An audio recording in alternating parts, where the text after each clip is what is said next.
one of the revelations following Nigeria's 2015 general elections is the fact that every Nigerian wants to know what the law says.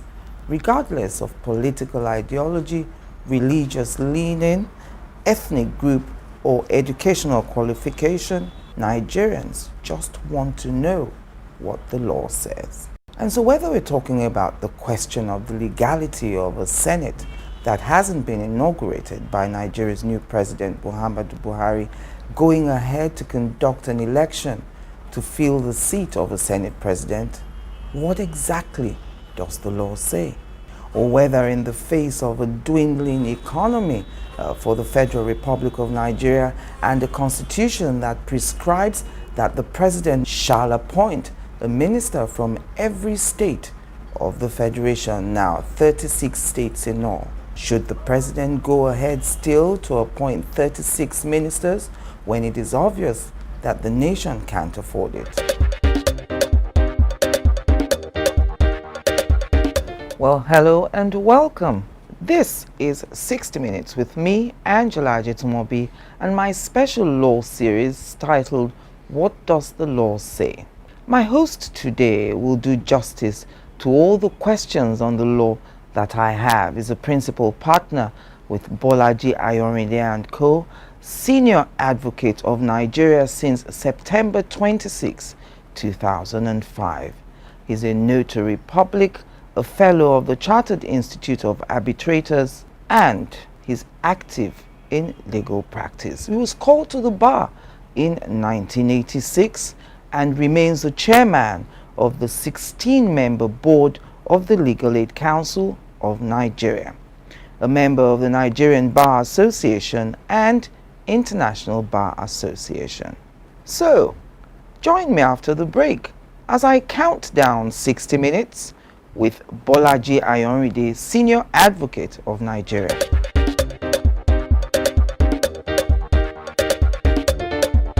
Welcome back. Welcome, Mr. Ayorinde. Thank you very much for coming on the program. Thank you. I'm sorry, I forgot to mention that you had National Honors, OFR, that's Officer of the Federal Republic. I thought it wasn't legal enough, you know, beside your SAN and your NBAs and your IBAs to mention. But it is important to you, isn't it? I would say so, because the others are professional, and this is like from your country. Right. And again, it's special to me because at the time I was Pro-Chancellor and Chairman of Council of Ladoke Akintola University, and I was there for 4 years, Yes. full tenure. And I was very surprised when somebody called me up from the presidency to say, oh, we found your name in some list for national honors, and it appears you'll be giving OFR. So, of course, I made my investigations and Yes. I'm like, where is this coming from? And I discovered that the Students' Union Yes. at the university had made the request as far back as 2011. So Wow. this now came in 2014, and a lot of those students at that time are Yes. still my friends. Till today. Till today. So you weren't a mean lecturer then? I was quite friendly with the students, Yes. because I came in as Pro-Chancellor and Chairman of Council, Okay. which is mainly like Chairman of the Board Right. of the university. Yes. But again, I encouraged the Vice Chancellors, the two that worked with me, Yes. to please allow me to have access a bit to the students, because really and truly the university is for them. Yes. They're the ones that we're there to serve. And I found my interaction very, benefiting to even me at that time. So I tried to enjoy myself with them. Yes. And I'm happy I still have a relationship with them. Yes, That's thank you. great. So you are an officer of the Federal Republic. I've always wanted to know, does that come with any perks? I mean, do you get a check monthly or yearly from the government when you have national honors? I hope not. I hope not. We are all screaming about the cost of governance. Yes. And if you add that to the problems of Nigeria, then the country will collapse. So it's just a recognition. Yes. And maybe at best you get to the airport and you have access to the protocol lounge, Okay. which sometimes doesn't even make your life easier, right? But it doesn't come with anything, yes, except that it's just a recognition. Right. I'm very happy with it that way. So I wanted us to start with this statement that you had made as chairman of the board of the Legal Aid Council of Nigeria. You talked about legal aid not being charity, Yes. but a fundamental human right. Yes. How can you rationalize that? The major problem with governance and the polity is access to justice. And access to justice anywhere in the world can be very expensive. That is why the state must make a deliberate attempt to give the ordinary man, the man on the street, access to justice. And that means that you have to subsidize the justice system, which is much, much more fundamental than subsidizing oil. Yeah. Because you need to give everybody a sense of belonging. If something happens to that man, that woman, it does not have to check his pocket first. Yes. Before approaching a lawyer, before approaching the court, before getting his rights to be taken care of. Yeah. So when we came on board, that was the first thing I said, that look, legal aid should not be charity. It should not be, we are trying to help them. Yes. It is fundamental. It is a right thing. It is inherent. So we went straight ahead to make that point, and everything we have done in the last 3 years has been towards that. Yes. That whatever happens to you, you have a right to the justice system. And if anyone is watching us now Yes. and would like access to legal aid, Yes. what is the way forward? How do they get that benefit? Legal aid offices are all over the country. Right. Every state and practically all the local governments now. All you need is to open up the site. And where people do not have access to technology and all that, ask around. There is hardly any lawyer that does not know about the existence of legal aid In their state. in their state. So all you need to do is ask, I have this problem, I cannot afford this lawyer. Ask any lawyer. They'll point at the legal aid office and say, go there. If you are qualified and you fit in the criteria, Yes. you'll be helped. All right. Now, one of the reasons I started this series on what the law says is that after the 2015 elections, Yeah. it became obvious to me that a lot of people want to know what exactly the law says, not the interpretations given sometimes by political office holders. Yeah. So I got a list of things that I thought you could provide answers for the benefit of my viewers and, Yes. and everyone else. First of all, you've been following events politically. You know that a Senate president has emerged. Now, there is a question about the legality of his emergence. Some people say that the president ought to have inaugurated the Senate before the Senate members could sit down to elect their principal officers. Is that true, or what exactly does the law say? Well, I think it's actually the other way around. If you look at the standing orders of the Senate, it is senators elect that elect their leader or their leaders. Okay. It's the other way around. So there won't be senators elect if Yes. the Senate has been inaugurated. That's right. So once you have elected them, from all the evidence available, the president did send a letter that come on this day at Yes. 10 o'clock and start your business. That is the effect of the president's letter. Right. So the senators go there as senators elect and follow their standing orders and elect their leaders. And that is done. They don't have to wait to see the face of the president in the Senate No, it is before they not do necessary. You see, we must begin to also appreciate the doctrine of separation of powers. The National Assembly as an institution Yes. is a branch of government on its own. that. It's not beholden to It's the not- executive. It is not at all. In fact, for the president to come there, is usually invited. He doesn't say, look, meet me there. Yes. And you will see that there was a rumor or reality of some meeting Yes. to be held somewhere else with the president and some senators from a particular political party. Yes. If the president had all those powers over the National Assembly, the president will call for the meeting inside the National Assembly and say, please meet me in this hall. Yes, inside the National Assembly. Then when we finish there, then we can go into the main chamber for the business of the day. But it doesn't work like that. Once he has sent the letter, yes, then the business can start. Right. Okay. So I think what we just saw was more of political maneuvering. Some people more experienced in the Senate rules. I should think so. I should think so. Okay. You know, but you know, they should sort out themselves very quickly so that we can move on. Yes. And one of the points you've made now about separation of powers also brings to the fore the fact that many Nigerians think the president has limitless powers, you know, as a fallout of what has happened in the Senate. So does the Nigerian president have limitless powers? Are his powers restricted in any way? Is there a book that lists what he can do and what he can't do? We have a written constitution, and there are powers that belong to the president. They are listed in the constitution. There are many, but they are not all in all. Right. And I think the mentality of Nigerians thinking that the president is all in all, yes, is also historical and cultural. We will see that many Nigerian societies developed from traditional rulership.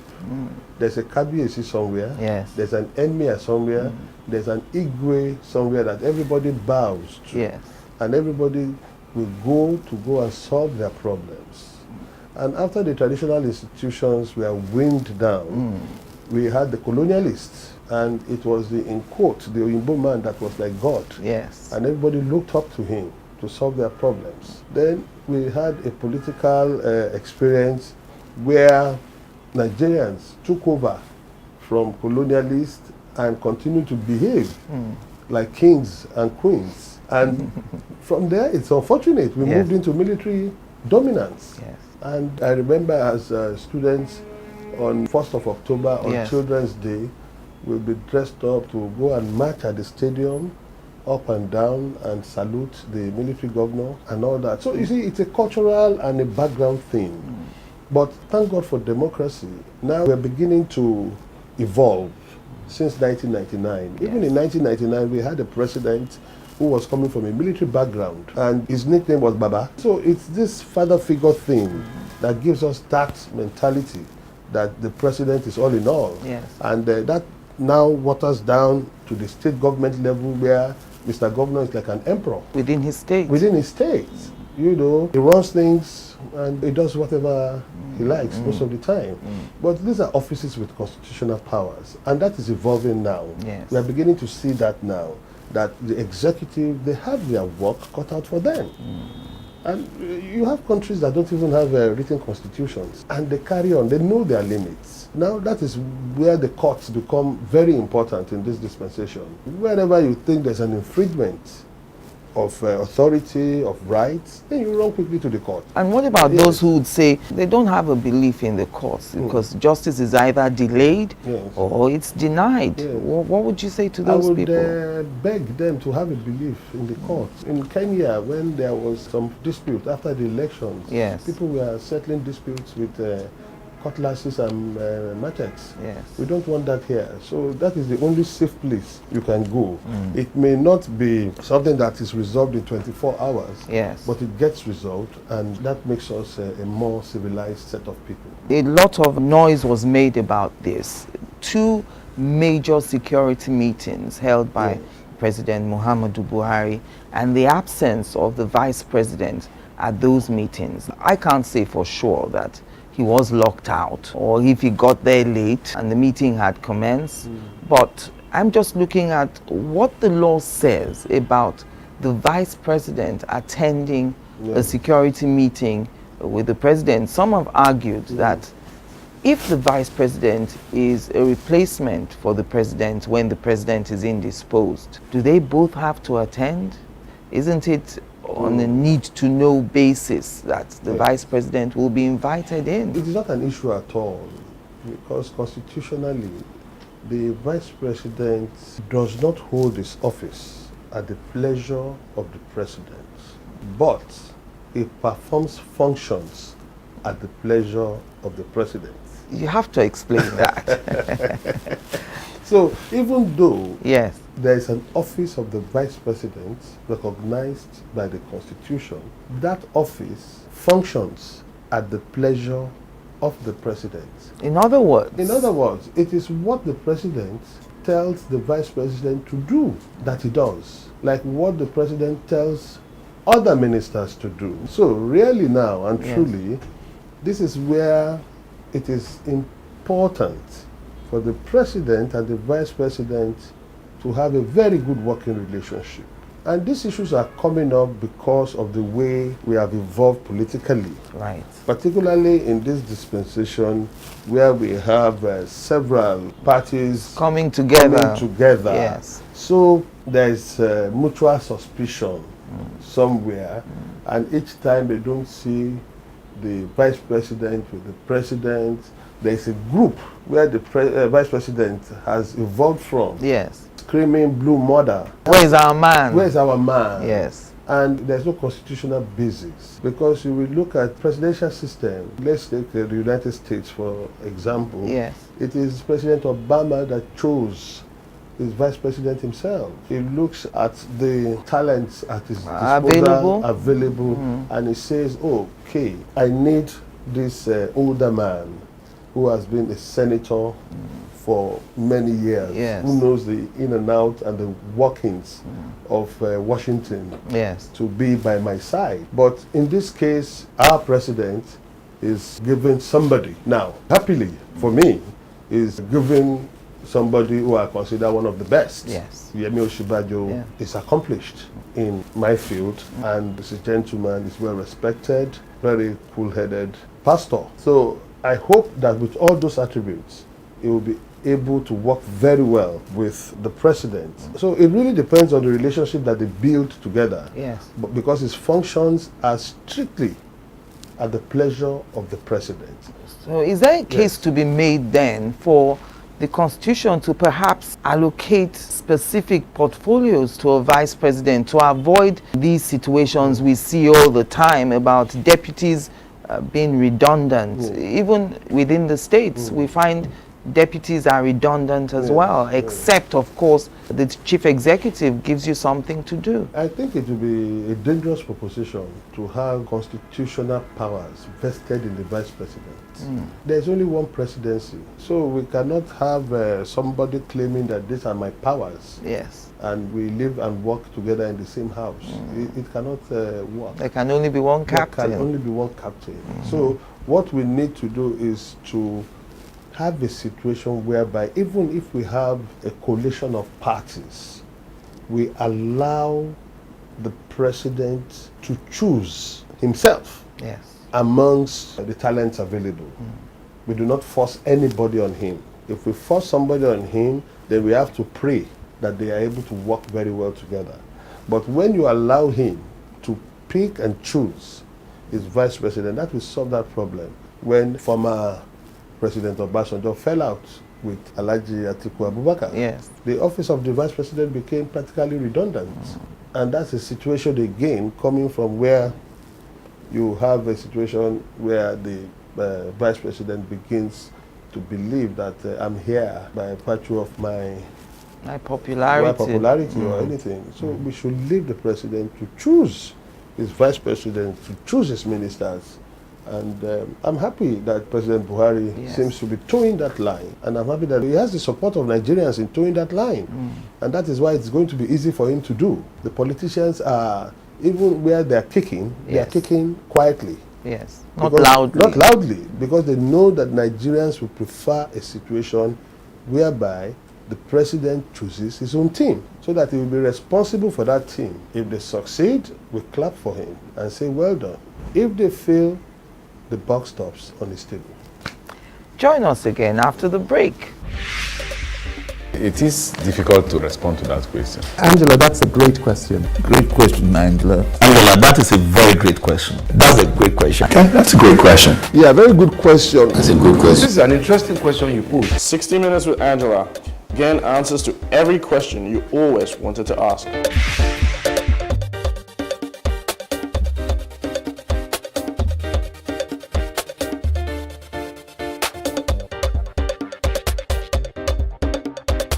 Welcome back. If you've just joined us, it's 60 Minutes with me, Angela Ajetumobi. On my hot seat today, Bolaji Ayorinde, Officer of the Federal Republic and Senior Advocate of Nigeria. I did well there, didn't I? Yes. Right. I just wanted us to clear up one matter. Yes. So in your opinion, the elections in the National Assembly, the election of the Speaker and his deputy, the election of the Senate President and his deputy, are valid and legal in your opinion and should stand? In my opinion, I think it will stand in court. If you look at this standing orders of the Senate, I think it is order 3. Yes. Which says that senators may elect. So it is not even compulsory that when you become a senator elect, you have to be there. May. Yes. Makes it optional. It's optional for you. I know some people chose not to come on that day. Without 51 senators participating there, some people are looking at it as a kind of disenfranchisement. After all, those 51 people represent some Nigerians, and they haven't been allowed to speak. I'll just tell you what my friend Femi Baja, who also contested in this house, said. I don't know about the Senate. Nothing happened in the House. We had an election. It is different from the Senate. People were deprived of their fundamental right to express themselves and vote. End of quote. So that preventing people from exercising that fundamental right, what value does that have on the final results of that election? I have a lot of respect for Femi Bajabiamila. I think he's a fine gentleman. Yes. He's very well intellectually endowed and he's a patriot. He has spent a lot of time working for the good of this country. Yes. And his opinion is very important. However, I do not think that anybody was disenfranchised. There was a letter written to the National Assembly that please convene and start your business at 10 o'clock on a particular date. And if you look at the standing orders of the Senate, right, the word may is used with regards to going for that particular event. So you may choose not to attend. Not to attend.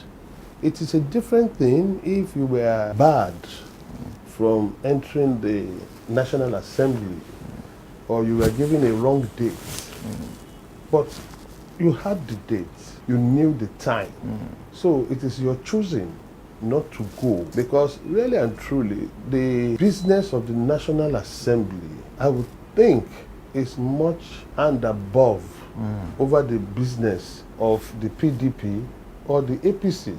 Calling a private meeting. Well, you can, but that is the consequence of such a meeting. Yes. At the same time, there's no difference between 9 o'clock and 10 o'clock. If you say that the standing orders use the word may, which means you don't have to go if you don't want to. You don't have to. It's would it optional. make any difference to you if the Senate President had not garnered 59 votes out of 109 senators, which was the majority? Perhaps if only 49 people voted, for instance, you know, not up to half of 109 senators, would your opinion still remain the same? Well, my opinion is strictly legal, and I do not want to give an opinion or conjectures. You see, politicians have their way. If all of them had been there, anything else could have happened. Yes. Perhaps the other party, PDP, could have said, oh, we have 49 votes. Why don't we throw in our block votes and vote for one of us? Yes. While these other people share their 50-something votes. And simple majority, that will have been it. Yes. But what politicians will do and what they will not do is beyond our realm. Because there are different parameters. They work overnight, talk to themselves, lobby themselves, and they do it all over the world. I will restrict myself to the legal angle, which is, was it valid? My answer will be yes. Whether will it stand in law? Will it stand in law? My answer will be yes. And of course, it would go to show how legal it was, because the next day, Senator Saraki was swearing in the senators who were absent the previous day. So, that is their precedent. They know. It's more of a party problem. Yes. And that is something that Nigerians have done very well with regards to that crisis. Yes. We have clearly told them, And this is not a matter of whether it is APC or PDP. Yes. And I think it used to happen a lot, even during the PDP days. I remember when now Governor Tambuwal emerged, and there was a bit of crying here and there within the PDP circle, and Nigerians told them clearly that, look, listen, this is not our problem. That is the internal party problem. Go and solve the problem. Yes. And I think we're telling them the same thing again, that yes, okay, along the line you didn't get something right, but next time get it right between yourselves. Yes. Nigeria has a Senate president. Let us get on with the job. Now, let's go to the appointment of ministers and commissioners for the states. We know that Governor El Rufai has reduced his commissioners by half. There is talk that President Buhari will not be appointing a heavy cabinet, as we're trying to cut down on governance. And I'm looking at section 147, subsections 1 to 3, which talks about appointment of ministers of the federal government. The use of the word shall in that section to me means that stricto sensu it must be done. But in the light of dwindling economic fortunes, will it be an impeachable offense, for instance, if the president insists that we cannot afford 36 ministers? I will do with 15 for now. Maybe after a year or 2 years, bring in another fresh 15, and that way he can rotate ministership around the 36 states. Could the Constitution have intended us to do something when we obviously can't afford to do it? I think the framers of the Constitution were looking for a situation whereby every part of the country has a sense of belonging. And you see, the problem does not lie in the written word. The problem lies in the implementation. Now, you will be surprised that in the UK, they have over 50 ministers. You have minister for secondary schools, minister for primary education.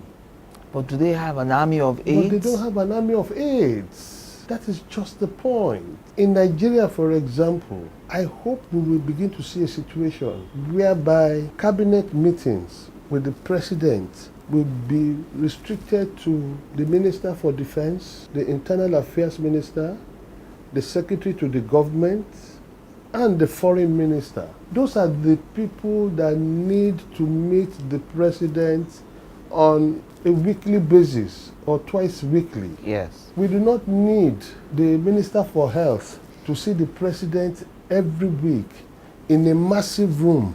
You see that Federal Executive Council room? Yes. It's like a ceremonial room where you meet foreign visitors. Yes.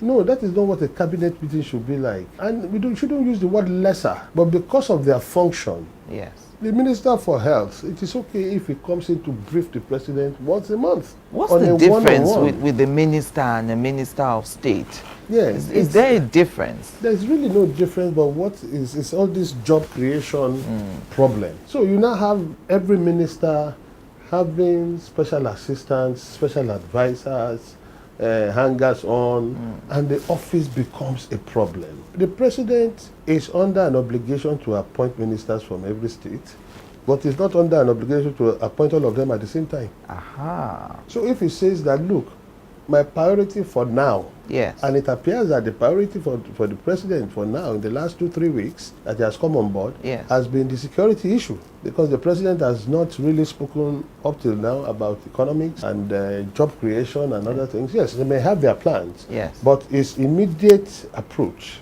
is towards the security issue, particularly the Boko Haram insurgency. Yes. Fantastic. No problem about that.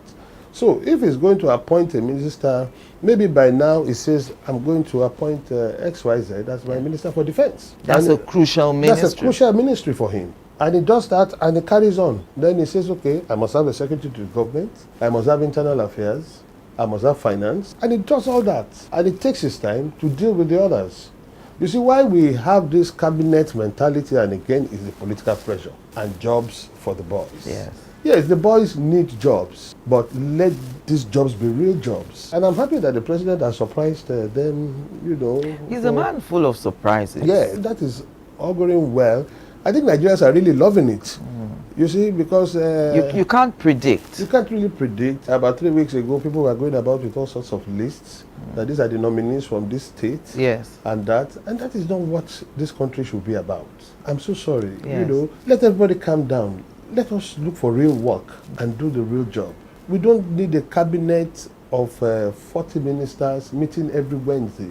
Yes. You find out that by midday on Tuesday, most of the ministries, the work stops because the minister is preparing for cabinet meeting. Exco. For ESCO. Yes. That's right.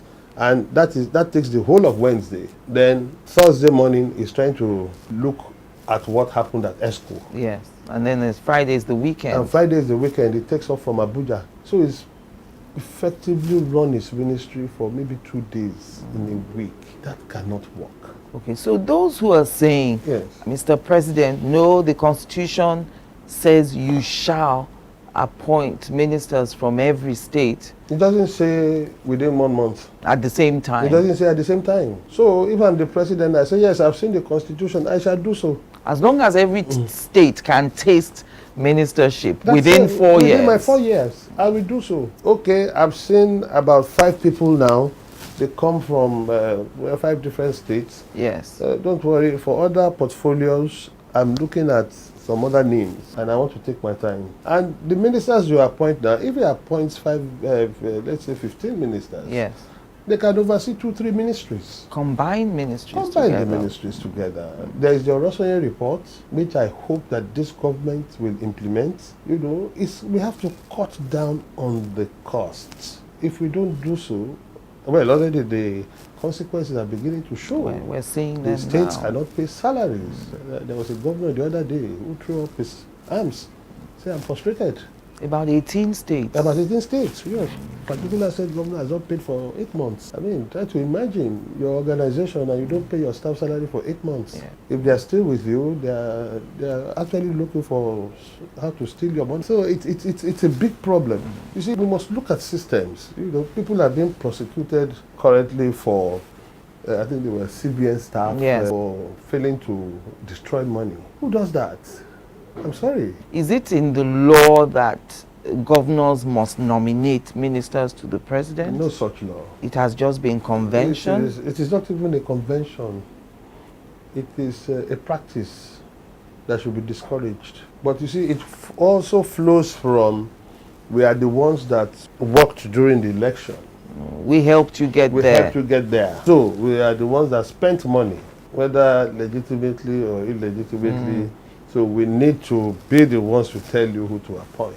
So they are, in quote, godfathers. Yes. That is the problem. Is there anything preventing a chief executive from appointing ministers or commissioners from an opposition party? Absolutely nothing. I mean, a close example is the new president of the ADB, Adesina. Our president supported him, even though he was a minister under the former administration. Yes. You take the best from everywhere to run your administration. We must build on the fantastic transition that we have had. And one thing you will give President Buhari is his constant acknowledgement of that peaceful transition. He even said it at the AU meeting recently, yeah. and everywhere he has been. Because you see, it will help us from this winner takes all mentality. And again, help us to also understand that elections are not do or die. It will help us to understand that you don't have to sell your houses to run for election. Because after the election has come and gone, if you lose, that is the end. And if you win, it does not mean that you will recoup your investment. If that was the aim. If that was the aim. Because the man that has lost may be called upon to come and retain a position if he's very good. So it's very good for the polity. And we should salute the president and also salute the former president. They have shown very good example. That is the way we should go. Join us again after the break. So what is 60 Minutes with Angela all about? It's not an interview. I like to think it's a conversation between two people making the news, people who are in the news, and those who become the news. And the whole idea is to inform, to educate, or to clarify, as the case may be. It is an art getting people to answer the questions that everyone is thinking in their minds. And that's what we try to do on 60 Minutes with Angela. I ask all the questions that everyone's thinking about and no one wants to voice. All the questions you always wanted to ask, you get those answers on 60 Minutes with Angela. Every week on this station, 60 Minutes with Angela, getting answers to every question you always wanted to ask.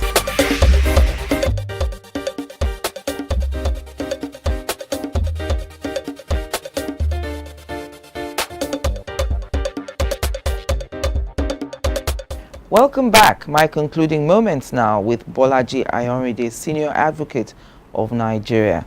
Now, is there a significance, the office of the Attorney General, that is mentioned in the Constitution? He is the only minister that the Constitution identifies and gives him a section for himself. Section 150 says there shall be an Attorney General of the Federation who shall be the chief law officer of the Federation and a minister of the government of the Federation. Break that down for us, because it looks like not only is he Attorney General, he's a chief law officer and he's also a minister. Are these different functions? The Attorney General wears basically two caps. First of all, is a minister appointed by the president to serve the president's political end.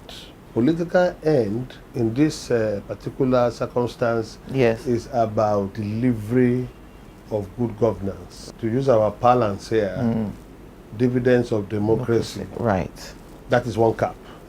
The second cap is the legal cap, being the chief law officer. The Attorney General, once is appointed, becomes the chief legal officer of the country, and it becomes the first lawyer. First prosecutor? First prosecutor in everything. It's like that in many climates, because governance and constitutionality all evolve from law. In fact, we had spoken earlier about the office of the vice president. Yes. So unlike the vice president, the Attorney General, either of the federation or the state, is even better protected under the Constitution because he has specific functions. For example, it is only the Attorney General that can issue what we call nolle prosequi. I was going to go there. Why would he? And, you know, how can we guard against it being used not judiciously? Yes, in an abusive situation. Yes. Yes, you see, an Attorney General must look at all the circumstances of the case. And again, it is not a personal decision. It is a decision taken within the ministry. And that, look, this case, we have looked at it. And we do not think we should carry on with the prosecution of the case. Yes. He's the only one that has that power. And that power exists in most constitutions all over the world. In that, look, maybe something has happened and the situation has changed drastically. Yes. And there may be a need to put a closure on something. And it's not a power that is applied, it's very rare. Yes. Very rarely applied. Even in Nigeria, you can count how many times that it has happened in the 50 years. Yes. So it's not something that they exercise like that. Can it be reversed if the Attorney General says, I want to discontinue the case against Angela, for instance? Yes. Can that decision be reversed by anybody else? Not even the president. So that is where the power of the Attorney General is. It's a very, very powerful position. That is why, again, presidents must be very, very careful as to who occupies that position, that office. Is there a reason Yes. then why, of all the ministers, Yes. the Attorney General is recognized specifically by the Constitution? It is, again, historically and culturally, governance is an offshoot of law. Right. In putting together the structure of a country, your first major concern is the legal bit. That is what binds everybody together. That is what binds and holds the society. For example, you introduced me as a senior advocate of Nigeria. Yes. You will see that when you are appointed senior advocate of Nigeria, it's an offshoot of what happens in UK, where people are made Queen's Counsel, yes. And that is why it becomes an issue in the newspapers. When fellows of the West African College of Medicine are appointed, it is really celebrated as much as other professions like engineers, architects, even in your profession. But you now find out that the senior advocate thing is a state thing, sort of. And what it means, at your swearing in, you swear allegiance to the Federal Republic of Nigeria. As a senior advocate? As a senior advocate. So it is a big responsibility. You can be called upon by the president at any time to take up an appointment, maybe to head a commission or to prosecute a case. To prosecute a case, because you have a tag of Nigeria following you all over. So your conduct, your disposition it's a big responsibility. It's not just for the dressing up. Yes, and it's not just for your family members. It's not just for your family member. You are senior advocate of Nigeria. You become Nigeria's property. So you now elevate even the position of the Attorney General. Yes. Far and above that. It has historical background. It's good for the country. Yes. At least you can hold some people responsible for certain things. Yes. So it's important then that the Attorney General must be a senior advocate. It goes without saying? Well, the convention now is to pick a senior advocate of Nigeria, but in the past we have had attorneys general that they are not senior advocates, but I think they also get elevated when they take up that position, at least at the federal level. Now, I wanted us to look at federal and state executive bodies. I've been following the story in one of the states of the South region where the governor of the state dissolved the State Independent Electoral Commission and the State Judicial Service Commission. He says based on the recommendations of the House of Assembly. Now, looking at Part 1 and Part 2 of the third schedule of the Constitution, federal and state executive bodies, my question is, are these bodies not creations of the Constitution? Can a state government, or any government for that matter, just dissolve them without recourse to the Constitution? Most of these actions are wrong.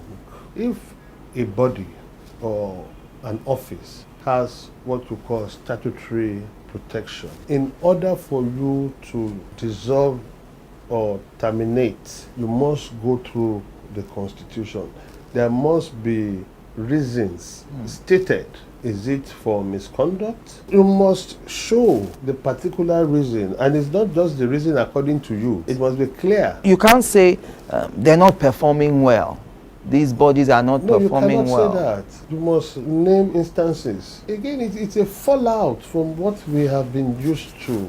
You come in as a governor and you are quickly looking for jobs for, in quote, your own people. Yes. Then you start dissolving boards without due process and all. Yes. We have so many cases in courts at the moment, in different parts of the country. Yes. Where such boards are challenging their dissolution and all that. Do they have a leg to stand on? No, they have two legs to stand on. And I'm sure that gradually these governors will begin to learn that you don't do those things for political expediency. But it is wrong. It is wrong. Yes. Who would normally advise a governor, for instance, that what you're doing is legally wrong? I'm asking that question because sometimes it's very difficult to know to which side the Attorney General is leaning. Yeah. I always thought the Attorney General was for the benefit of the people. Yeah. But it would seem sometimes that the whole aim of the Attorney General is to protect the back of the Chief Executive. That is why the Attorney General wears two caps. One is a political appointee, a minister or a commissioner. Yes. Two is Attorney General, first law officer. Now, you have to combine the two caps very well. And you have to let your governor or the president, in the case of the Attorney General of the Federation, to see that in performing your duty as Chief Law Officer, I am also protecting your back. Because I must not do things that will make you go into conflict with the people. So, I will advise you, if you are going to dissolve these boards, if you wish to investigate their activities, go ahead. If they are found wanting, it will be clear to the people that you govern that they are found wanting, then These are the steps these to are take. the steps to take. Yes. But don't just wake up one morning and say they have not been performing. And that is why, again, any sensible governor, any well-meaning president must appoint a lawyer of substance to be Attorney General. When you say a lawyer of substance, Yes. not a hungry lawyer, Well, is that what you mean? Because I don't know about using the word hungry, yes. but what I mean, you must always look for somebody who has experience, somebody who can be respected, particularly amongst his peers, somebody whose advice that you'll be very, very glad to take, Yes. because it will help you. And that is without any form of disrespect to any of my colleagues, both inner and outer bar. Yes. Okay, so give us your opinion then on the suspension of the former CBN governor, Lamido Sanusi. At the time, a lot of people were arguing, the debates were raging about the propriety of suspending him. In fact, some people said that his tenure as CBN governor was tied and he couldn't be fired by the president, while some thought the president can hire and fire. The government should have been a bit more savvy politically, because I think that his tenure was about to run out anyway. Yes. So it was unnecessary. It was apparent that the man had fallen out with you. He had raised issues of wrongdoings at the NNPC. You had gone ahead to set up an audit and make your audit findings public. Yes. And look, listen, what this man says is rabble-rousing. Yes. And these are the facts. They meet facts with facts. Then man was about to leave anyway, you know. So don't wield any big stick against him. At that stage. At that stage, it was unnecessary. On a final note and on a lighter note, you know, I read where you said your father deliberately sent you to a lonely village in the United Kingdom because you were rascally. You know, but coming to your chambers now and seeing you here, there's no rascality whatsoever about you. Are you sure? I had gone to Government College Ibadan in those days, and you know, those schools were modeled after the boys' public schools in England. Yes. In fact, Government College was modeled after Harrow Boys.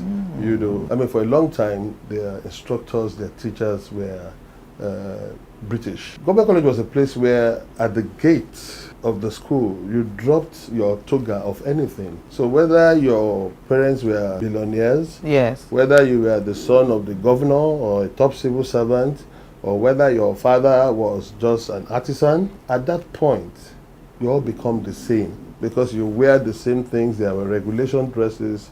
It was more like a military camp. After Government College, I proceeded to International School Ibadan for A-levels, and suddenly I became very free. So I think maybe some of the rascality had been holding down while I was in the O-levels started to come out. Yes. And I was so determined to go to either University of Lagos or University of Ife, because in those days it wasn't really fashionable to run away to anywhere. You know, Unilag. You stayed here. You stayed here and did everything. Amongst your peers, you are also like, oh, are you going to Lag, Ife, Nsuka, Amadu Bello, Benin? Yes. You are watching where your friends are going, where your girlfriends are likely to end up. And suddenly I get home one day and the man sits me down. It's late now. He was a chief judge in his time. And he says, look, you have to go somewhere. And I'm like, where? Oh, you're going to England. And I'm like, oh, that would be nice. You know, I thought it was like a holiday thing, not knowing that the man had fixed me up in some school. And I eventually ended up in England, and I thought, okay, this is London, let me make the best of it. And he says, no, you're not staying here. Then he takes me to this village. There's only one shop in the village, which was also the post office. And the woman in the shop was about 79 years old. All she wanted to talk about was missing cats. And, you know, so...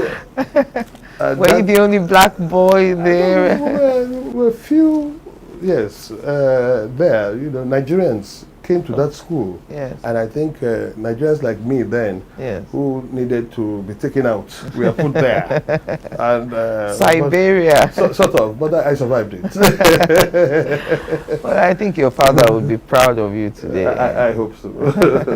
Thank you very much for coming on the program. Yes, Thank you. very interesting talking to you. I enjoyed Thank it. you. Thank you. I'm Angela Ajitumobi. Thank you for watching.